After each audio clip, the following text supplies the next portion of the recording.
for joining us. So my name's Anna, my pronouns are she, her, and I'm the People Development Coordinator at Students' Union. So we're here tonight to talk to Jamilla, who was our VP Undergraduate Education last year and a different role before that.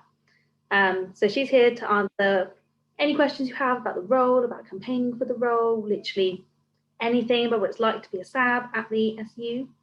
So if you have any questions for Jamilla, you can just write them in the chat and then I'll read them out. Jamilla will answer them. That'd be great. So to kind of kick things off, Jamilla, you can introduce yourself a bit more. Why don't you kind of tell everyone a bit about you and why you decided to run to be VP Undergrad Education in the first place? Okay, so my name is Jamilla Torres. I was the Vice President of Undergrad Education last year.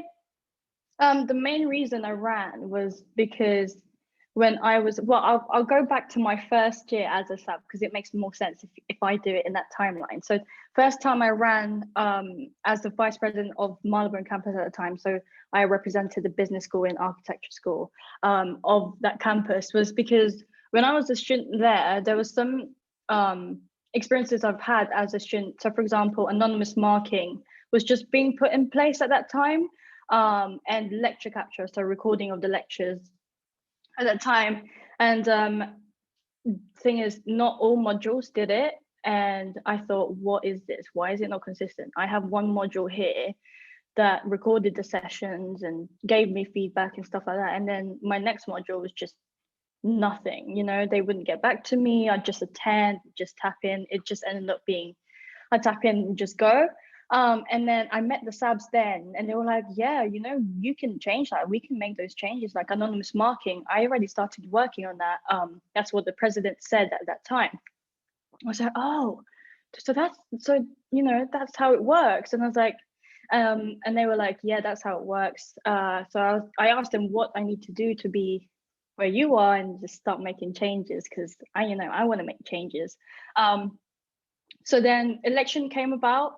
I had no clue what I was doing. I did ask for advice and just type what you want to change, things that you can do. Started typing them, typed anonymous marking, get social space for Marylebone, all these things. I just had so many ideas, and then submitted it. Done. Did the whole election thing, campaigning for 2 weeks, getting students to vote for you and things like that. And then I won on my first year. So then I was the Vice President for Marylebone campus. And then after that, when we kind of had a restructure, we changed it into portfolio based because we thought we can represent students better if we had a set portfolio under each category. So because of my existing manifesto anonymous marking, I was really just inclined to go to undergraduate education because there's so many things in the learning and teaching bracket for students that I could see that we can make changes on and make experiences better. So when we put that in, I told the SABs then, I was like, you know what, I'm going to do it again. I'm going to run. I got the social space for Marylebone. If I could get that, then hopefully I can make changes, on a bigger scale with anonymous marking, which is now a policy in the university.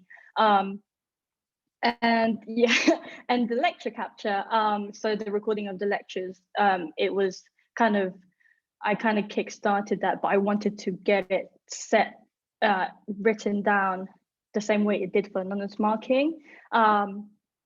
So I kind of had the idea of what the SAB life would be like as an undergrad education.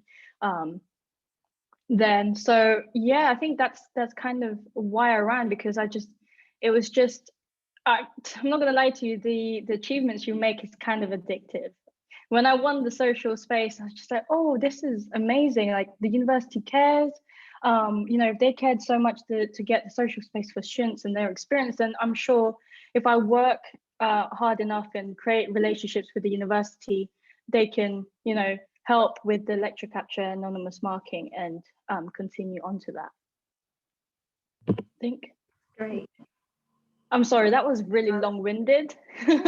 It's lovely hearing about all the stuff that you've done. Like, it must make you feel a bit nostalgic. Yeah, it felt a bit weird. I got a bit too passionate there on why I ran. Does anyone have any questions straight off the bat? Anyone's got to ask? If not, I've got some questions prepared as well, but like to give you guys here the chance to talk rather than me. If everyone's thinking, you could maybe talk about kind of what was your favorite part of doing the role. What's kind of been what was your best memory, achievement, or something? You mean within the 2 years, or just from when I was at undergrad education? I mean, you can talk about both years, but obviously, I mean, they're kind of similar.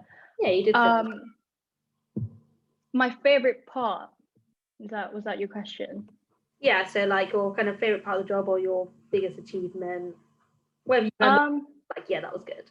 Oh, this is really, really cliche and kind of boring, but my favorite part is I had no clue what my time management was like until I started my second year. My first year was kind of like it's a little bit of a pick and mix. It's just like, I'll prioritize that there later, but like the more big stuff I needed to do. And then sometimes I just like completely forget about the things I move aside. But then my second year, I don't know, something just clicked. And I think it was more of the development that I had in professionally was my favorite part at the end, where it was just like these achievements have been done. For example, with the recording of the lectures, it's kind of, it got kickstarted by me. I mean, there's still a lot of work to be done within that, but I started the conversations on that for the university to work on and things like that, and to hear it being talked about to now, in terms of the like papers being presented and things like that, with my name still being mentioned of we started this work of recording lectures. I think that's one of the biggest achievements. It's just, I know that it's being continued on and worked on. Okay, so there's a question in the chat saying, what is the best thing that you've done for students besides the kind of the marking, the work and the marking you did? And what's the best things that you've done for the students besides changing I'm assuming you mean the anonymous marking, right? Yeah, I think that's I mean, I don't want to speak, but I think Carmelita, I'm assuming you said the anonymous marking, right? Besides that, if that's what you mean, I think the other best thing is the microwaves. So on my first year as a sab, it's the microwaves. We didn't have any microwaves, believe it or not, on campus. We had one in my office then, in the Marylebone office. But it was so hard to get the microwaves on every campus for your lunch breaks and things like that, to reheat your food, because food is expensive in London. Not everyone can just pay £5 all the time for a sandwich and things like that. So when me and the other sides just worked so hard with the States team and be like, look, microwaves, like our students really need them, because they can't be spending £5 every day on sandwiches and stuff. They need to reheat their food. It's a university, they can't just sit in the cafe and just have cold food all the time. Like, we need something. So we worked with the States team, and when they agreed to finally have the microwaves, it just made such a big difference to the whole student experience. Because when I was a student, I was having not cold food. Occasionally I had cold food when I didn't want to buy anything, but it just made such a big difference. And the fact that students then came after was like, oh my gosh, you're the microwave girl. I'm just like, yes, I am the microwave girl. And that, it just felt amazing. And that was just like the best part of being a star, because you made the changes that made the difference. Yeah, obviously is microwaves. Yeah. Had you also asked, had I enjoyed it? Yes. In terms of achieving my goals, yes. I think later on I'll talk about like the lows and the highs of the job, but I in general, I like truly enjoyed it so much. Nice to hear.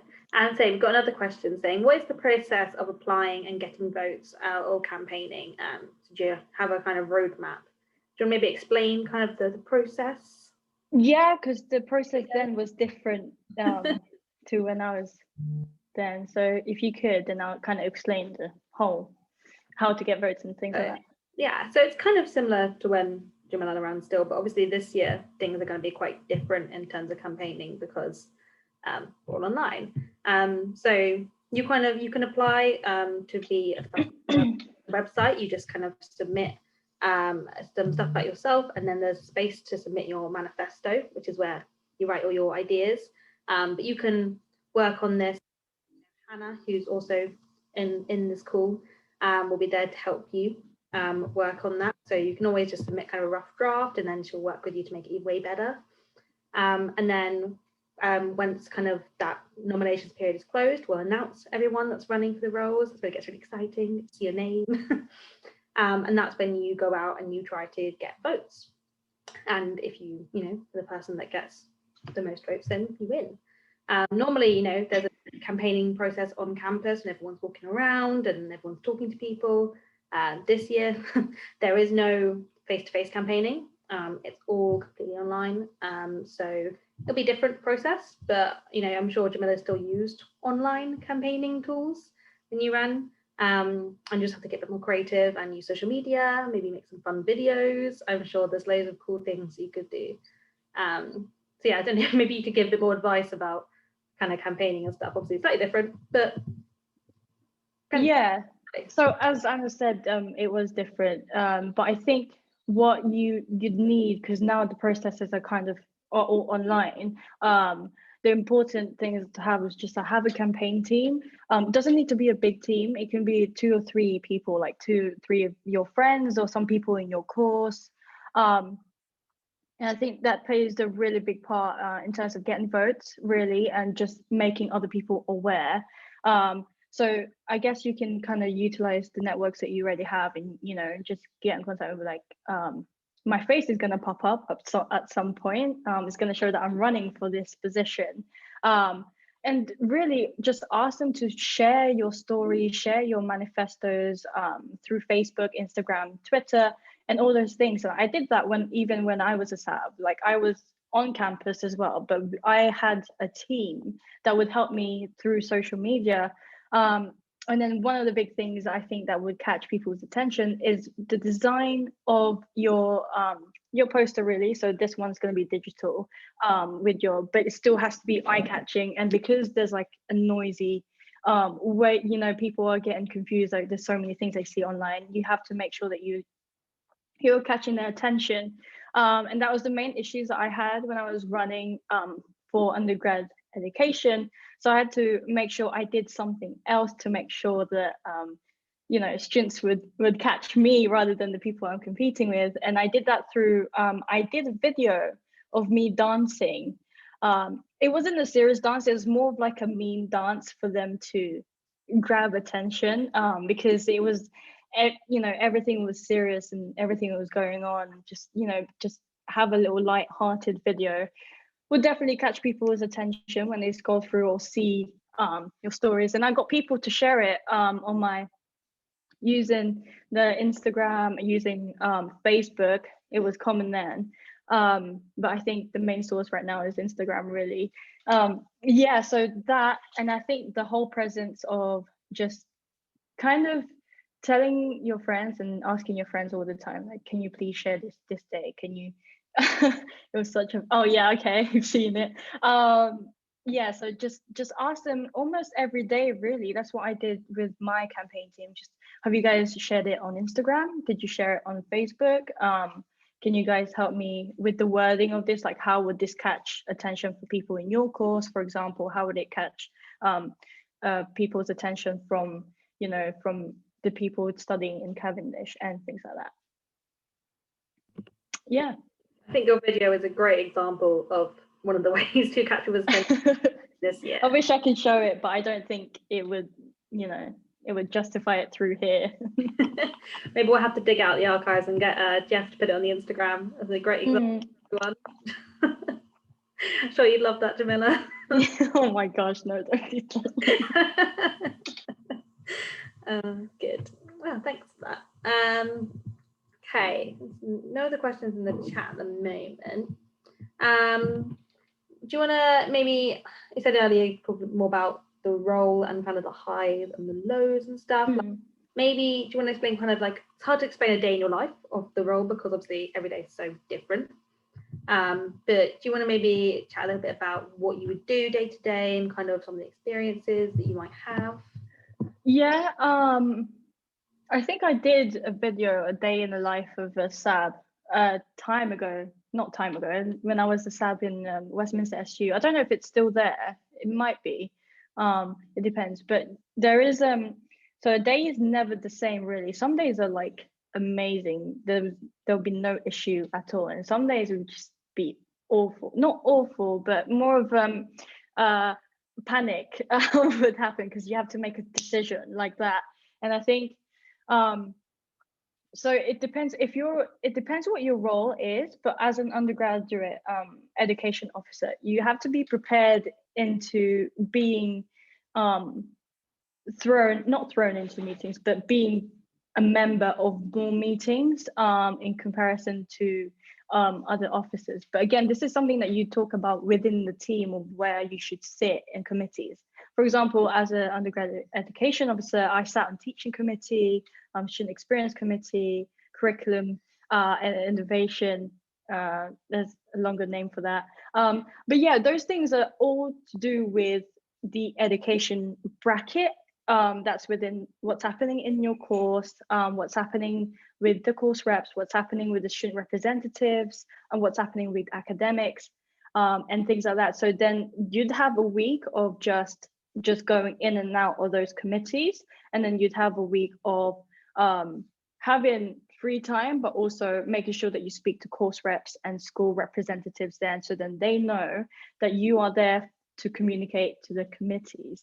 And I think those sometimes there might be a case where you have like emergency meetings with school reps or course reps, and they would tell you, you know, the changes that you need to make as soon as possible. Like, for example, you know, deadlines, why are they setting deadlines during the winter break when it's meant to be a break time? Those kind of things. And those are kind of the panic moments, just like, oh my God, why are academics setting deadlines like this? And then you, as a representative, you kind of have to communicate correctly to the people of the university and tell them, our students are experiencing this. If possible, could we move it at this time because it is a break time for them? And, you know, when you talk about student well-being, having a break off the screen and not thinking about deadlines is very, very important. Good, thanks. Oh, another question which says, what do you do now, and do you think your SABRA help you get there? What do I do now? So I got very, very lucky. So I worked a lot with the university, and they gave me an opportunity. They gave me a temporary role. I still work for the university currently. Now, now I'm the arrivals program administrator. And essentially what I did is I ran and organized events of the arrivals week. I don't know if you guys are aware, for the new students incoming in September. I worked with another old SAB, Ibrahim. You'll meet him tomorrow. So we ran the festival event, and then I ran the January festival event. Basically, we ran events in terms of what the students need, new students need to know about the university services, what kind of welcome program. So there's a welcome from the Vice Chancellor and the welcome from the Students' Union, and all the other events, you know, what academic learning workshops we have, the library staff, you know, all the kind of gist of the information you need to know. And I did that. So that's what I did then. And that truly, you know, that helped me a lot with my priority skills and time management, because we had quite a strict deadline. But I think being a SAB really, really, truly helped, because I was able to contact the people within the university and the SU And I emailed them. I said, look, I work for the university now. I run events. Could you help me on this?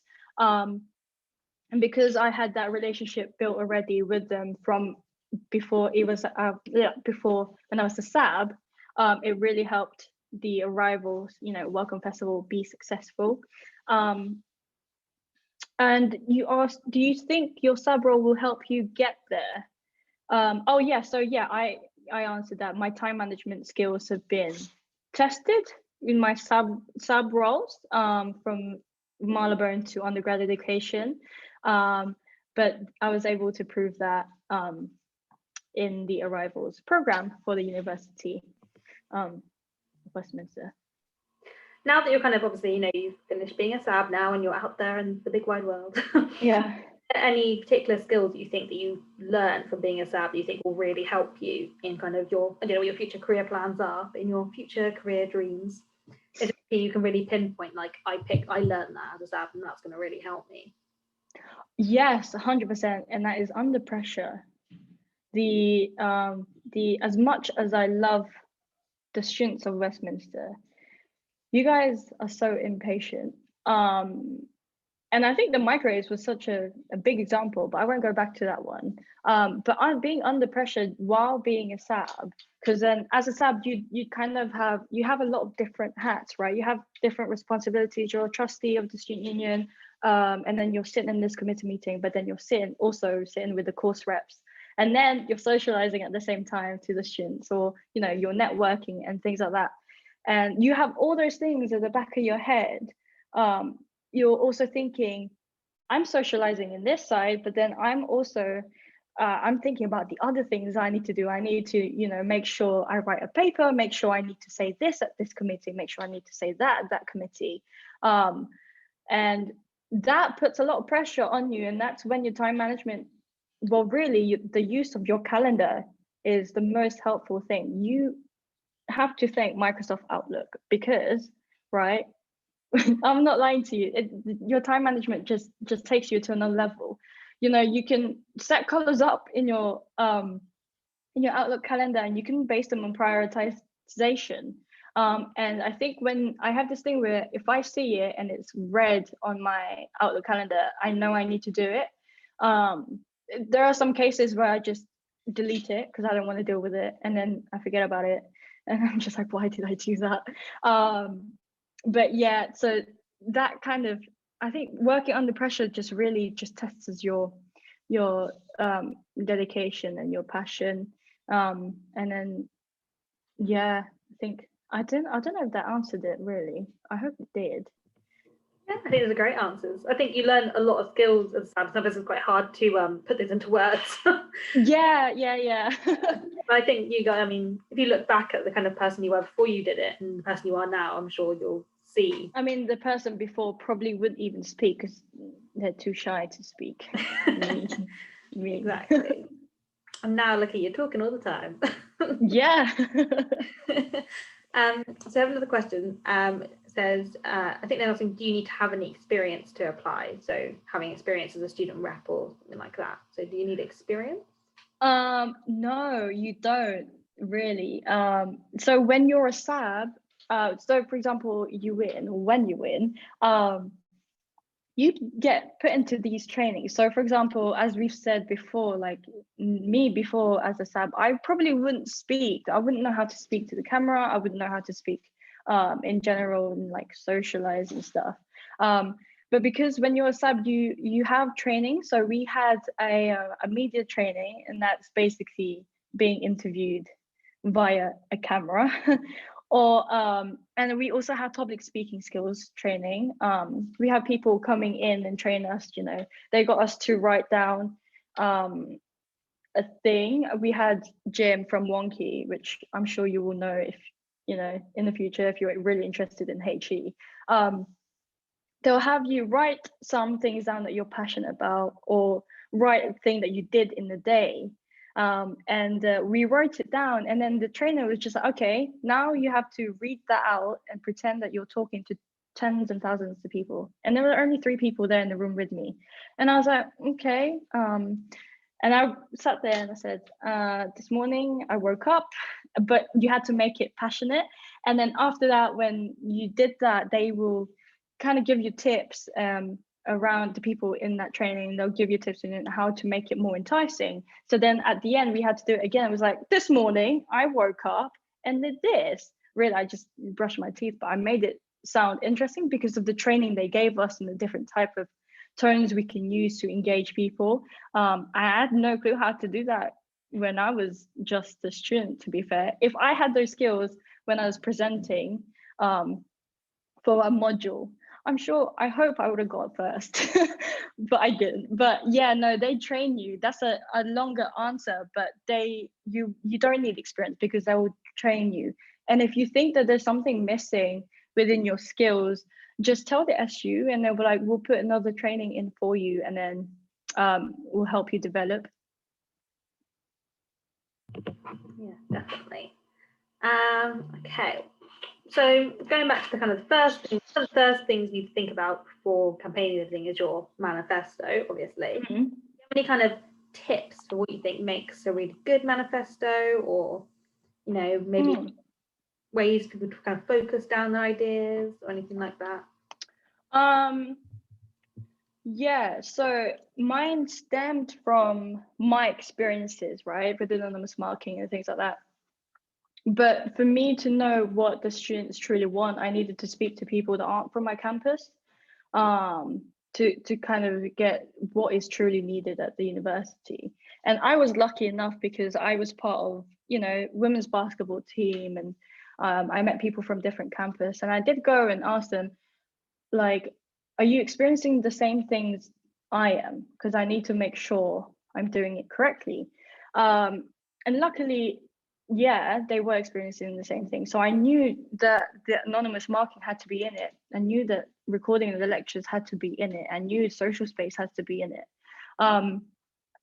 But what I didn't know was there's another point was which was the microwaves. It wasn't in my manifesto. I knew I didn't put it in because I didn't think it was a priority. But I did do a lot of research prior that. So I went to Wonky. I'm sure someone will paste it on the website. If you're on the chat, the wonky.com. If you're kind of I did research on this and just making sure, if other universities are doing it differently, so then I can put it in. So when it comes to like questions and answers, with other candidates, I could just tell them, this university is having this problem as well. We're having it. Is that? Thank you, Hannah. So yeah, if you want to check that website out, it truly helps with what's happening, and sometimes it can help you cater on what you think should be worked on as a sabbatical officer. But just make sure really that you're contacting people, not just within your course, just on other courses as well. Maybe your course rep friend has because they talk to each other as course reps anyway. I'm sure they know some people from other campuses and other courses. If you can, just ask them, like, are your classmates experiencing the same thing we are in this course? And then that kind of helps you kind of figure out, this is something that I need to work on, that would work across the university, not just for me, but for everyone in the uni. I love how much you love Wonky. Sound like. Yeah, I still read it to this day. I'm just openly promoting it. It's not sponsored. I'm just doing it. I think you definitely read Wonky more than I do. So I've been inspired by your passion too. It does help truly, with the things going on around HE in general.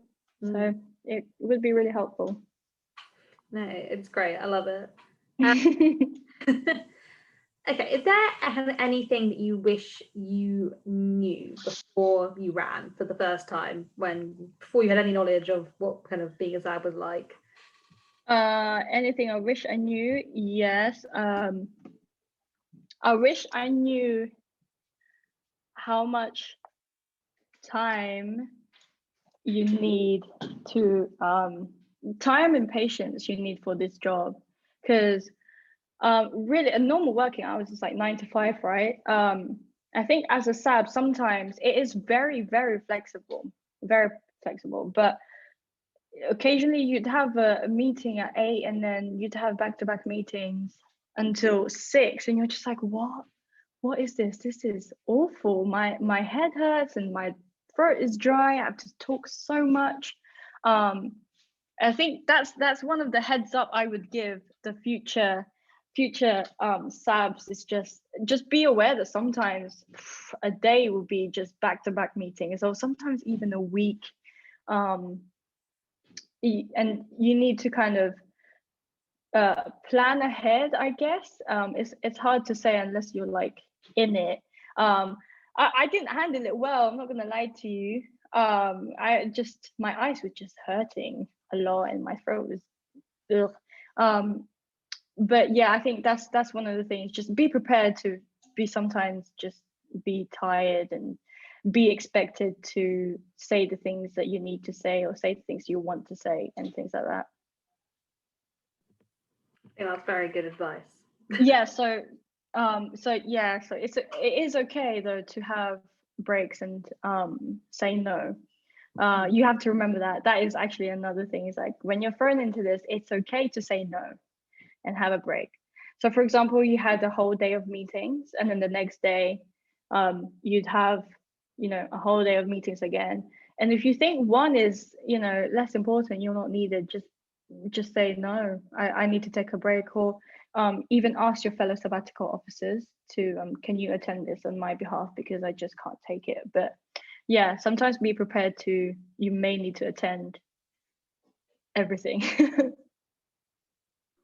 Yeah, definitely. It's your schedule is never really the same one week to another. Yeah, pretty much. Any other questions anyone has for Jamilla while we've got her here? Very nice of you to take time out of your life, now that you're not even a SAB anymore, and to come back and help us. No, it's okay. I don't mind talking, as you can tell. I'm kidding, I really want to help. It's lovely to hear your voice again. It's nice. Okay. Any other questions in chat? If you could say, we changed the rules and you were allowed to do more than 2 years. If you could kind of run again, do you think there's anything you'd do differently, or feeling pretty happy? If I can run again, I'd say no. I think if you ask me this question on like my last month as a SAB, I'd be like, yeah, there's so many things I need to do, and so many changes that still needs to be made. But I think 2 years is enough, because it's just this role. I know a year is a short, right? It's a really short term, but a year teaches you a lot when you're a SAB, because you are being thrown out there to network on behalf of your union. So you go to these events to learn more about things, and then you meet so many people that are so much smarter than you and know so many things. But yeah, I think I wouldn't. But if I did want to run for another year, I think the main thing I would do is kind of utilize the training that the SU can offer. Like, if anything, I'd probably go to more, I don't want to say it. Okay, I'll say it, fine. I'll probably go to more productivity workshops, like how can I just make my 2 hours of admin time to 1 hour, or like how can I make this meeting, this 1 hour meeting, just 10 minutes, that kind of thing. I think the productivity is one thing that I'm interested more, because then the more productive you are, the more you're likely to achieve the goals that you want. And I think that's one thing I should have utilized when I was a SAB. It still helped me regardless, but yeah. No, definitely. I think like nobody can ever be like, I feel like everyone needs help to be productive. Yeah. So I don't I think still need it now, but I still need it now. Okay, if there's no other questions, we can start to wrap up. Is there anything final you wanted to say to anyone? You might have said everything you wanted to say, Jamilla, but is there anything else? Now's your chance. Did I get the chance to say how much I love interacting to students? Like, I think those are like, I know I talked about the highs in terms of achievements and things like that, but boy, your social skills and the socializing you did as a sab is crazy. You know, you get to attend course rep trainings, you get to attend leadership trainings, and you just meet so many people from different cultures and different backgrounds. And I'm just like, you guys, yeah, it's crazy because you just learn so much, and some of them have become my friends. I'm still friends with most of them now. I think that feels so good because you know you've connected a lot with students, and you like see them develop as well, and things like that. It's been great. I loved it. I truly recommend running as a sabbatical officer. It doesn't matter which one. Although I'm a bit biased, run as undergraduate education. But yeah, that's it. For closing, kind of wrapping it up, just run. I think just if you have ideas, just write it down and submit it. Like, I know you will have hesitations, like, oh my gosh, people don't know me, like how are people going to vote for me? I haven't been talking to my friends that much, you know, I don't have as much as presence as, you know, this person does, or anyone. But I didn't either. when I was running, no one really knew me unless you were in my basketball team. But I didn't really, you know, do much. And before that, I wasn't a student staff. I wasn't a course rep. I wasn't engaging much anything to really with academic. Really, it was more of the sports side of it. And look at me now. I've just become the undergraduate education officer and talking about wonky. Who would have thought that? Yeah, just write down the ideas that you have. Talk to your friends. Talk to your course people in your course if you're close, and if not, just message and be like, hey, listen, I know you don't know me, but I'm in your course. I just want to get your idea on this thing. I'm trying to, you know, work with the university to make these changes. What do you think? And by that, for you asking their opinion just makes a big difference. She's like, oh, this person really cares about, they really understand me and they know what I'm experiencing and they want to make a change. I'm for that. Yeah, I love that. Yeah, just write them down, talk to your friends, and then just submit it. Don't hesitate when you press submit or anything, just press it. After that is gone. What's done is done. You can't do anything about it. But don't overthink of whether or not people know you and stuff, because that's what your campaign is about. That's what your social media campaigning will be about, and things like that. I think that's fantastic finishing advice, Jamilla. And yeah, and there's so much support from the SU staff with your application. So if anyone is worried about what to say, anything like that, we'll be here to help you. If anyone does have any questions or needs some advice, you can email su-elections@westminster.ac.uk. Hannah's already put it in the chat, she's on it. Hannah is likely the lovely person who will answer your email, and she'll be there to help you. So yeah, if you have any concerns or any questions, just like don't hesitate to get in touch. If you want to put your nomination in, like Jamilla just told you to do, you can go to our website. So you can go to uwcu.com/elections. Again, Hannah's on it in the chat with the links. And yeah, you can go and do what Jamilla said and put your name in right now. Do it. Thanks, Jamilla. Thank you so much for having me, and thank you for everyone that came and listened to me talk and things like that. I hope it did help. I hope I did convince some of you guys to put your name down, because it makes a big difference what you guys want to do and make a change. The fact that you're here just says a lot about how much change that you want to make. So yeah, thank you so much. Yeah, thank you so much for attending, everyone.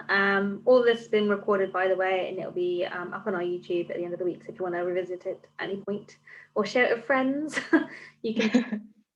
And yeah, have a good evening, everyone. Thanks for coming. Have an amazing evening.